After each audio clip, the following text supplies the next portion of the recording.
Existem várias formas de se compreender o ser humano. E é devido a essas várias formas que existem várias psicologias ou várias teorias psicológicas a respeito do comportamento do ser humano. O que acontece é que, diante da psicanálise, eu percebo que existe uma incongruência em relação à compreensão da descatexia. Ou o que é que acontece? Nós compreendemos hoje, diante da teoria psicanalítica, que o nosso comportamento, muitas vezes, no momento presente, está condicionado a memórias do passado, principalmente aquelas memórias que estão sobrecarregadas de emoções negativas. E pelo fato de estarem sobrecarregadas de emoções negativas, a nossa própria mente, através da subjetividade, ela ela esconde ou ela bloqueia ou ela interfere na síntese do conhecimento dessas memórias. Ou seja, a nossa própria mente, ela bloqueia a acessibilidade da consciência a essas lembranças. Por que que a mente faz isso? Porque se nós nos lembrássemos com muita facilidade dessas memórias, nós iríamos sofrer drasticamente no momento presente.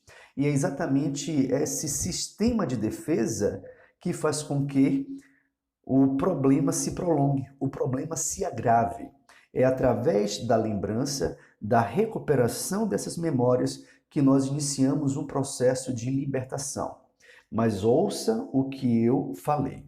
Observe, eu não disse que liberta, eu disse que começa um processo de libertação, sobre o qual eu começo a deixar de ser refém das minhas experiências de vida para me tornar autor da minha própria história.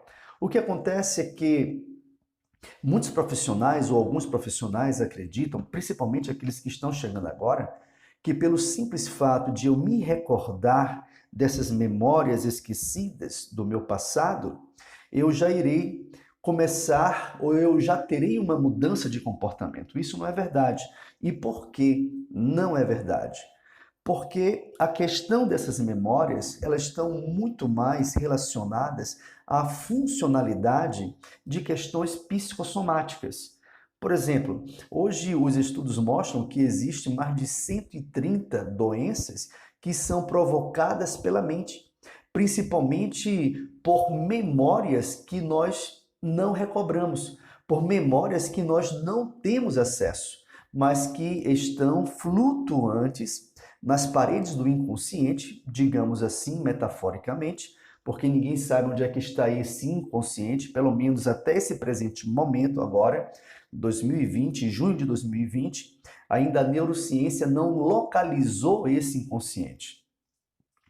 E o que acontece é que todo o pensamento que não foi resolvido, todas as memórias que não foram resolvidas, elas estão em flutuação psíquica. E tudo que está em flutuação está em movimentação. E tudo que se movimenta também gera energia. É uma lei da entropia. E quando gera energia, essa energia precisa de ser dissipada. Ela precisa de ser fluida, fluir para algum canto. O nosso corpo, a nossa própria mente, ela tem formas de fazer com que essa energia psicológica negativa seja minimizada, seja controlada através dos sonhos, através da memória, através da verbalização e através das doenças psicossomáticas. Então, as doenças psicossomáticas acontecem para que o sujeito não enlouqueça. Mas não é pelo simples fato de eu me lembrar dessas recordações, dessas memórias perdidas, quer dizer que eu já terei uma mudança comportamental, de forma alguma. E vou explicar por quê. Porque essas lembranças do passado já condicionaram o meu comportamento no momento presente. E essa condição já criou uma estrutura neural, já criou circuitos elétricos cerebrais.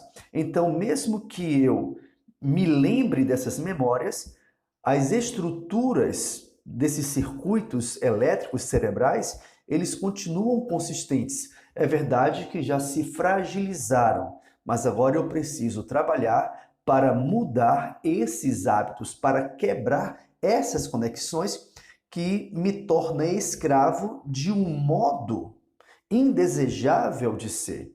Então, a partir do momento que eu tenho recordações dessas memórias, que eu consigo trabalhar essas memórias, ressignificar, ainda assim eu preciso de uma forma muito consciente, muito inteligente, reestruturar esses hábitos, ou seja, desconstruir esses hábitos.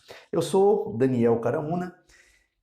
Estou desenvolvendo a minha tese doutoral sobre inteligência reestrutural e essa é uma das propostas da teoria da inteligência reestrutural. Usarmos a nossa própria inteligência de uma forma inteligente para reestruturar a nossa forma de pensar e assim podermos ser livres na forma de conduzir a nossa vida de um ponto para o futuro. Eu espero que esse pequeno áudio tenha trazido algum conhecimento, alguma luz, algum insight para você. Um forte abraço e obrigado por me ouvir.